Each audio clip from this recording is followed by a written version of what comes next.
Well, the World Food Programme says it's continuing to rush food and other assistance into the most hardest hit areas affected by the devastating impact of Cyclone Idai. The UN's Humanitarian Food Agency has already reached 20,000 people in desperate need and hopes to scale up efforts in the next weeks to reach over 500,000 people amidst reports of looting in the city of Beira in Mozambique, a major port city and the country's fourth largest. Shortages of water and food have stoked frustrations in a region teetering on the brink due to the breadth of destruction that has left hundreds confirmed dead, with numbers expected to rise sharply. These are desperate people, and I don't think anybody would blame a desperate mother or father who have children who do not have clean water to drink or food to eat, to grab it from wherever they find it in a shop. So we shouldn't have a security response to that. We should have a response to the community's needs on that. UN humanitarian agencies are planning to scale up assistance to reach 600,000 people in Mozambique, 250,000 in Zimbabwe, and 840,000 affected by the cyclone in Malawi. WFP is continuing distributing food in Beira city, but also in isolated areas outside the city of Beira. We have deployed helicopters and a cargo plane, and we have about 1,700 metric tons of food on the trucks moving towards Mozambique, and have identified more food in the region that we will moving towards the people in need in Mozambique.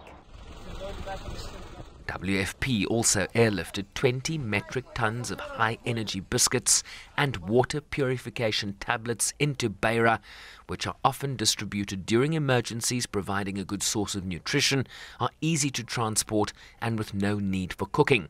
As rains continue to fall in the region, concerns for the possibility of secondary floods and the spread of communicable diseases, while the work of rescue crews have been lauded.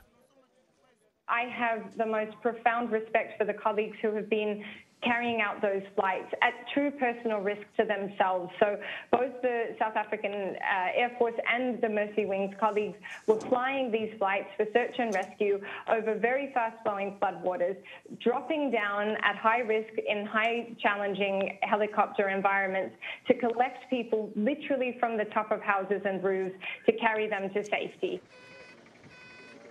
Zimbabwe's confirmed death toll jumped overnight from 139 to 259. Mozambique at 242, but expected to rise sharply, and Malawi at 56. The International Monetary Fund has also dispatched a team to the region.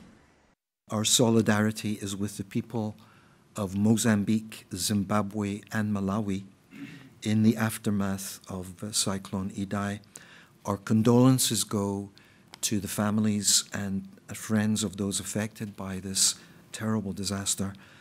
And an IMF staff team is now in Maputo to evaluate options for possible IMF support.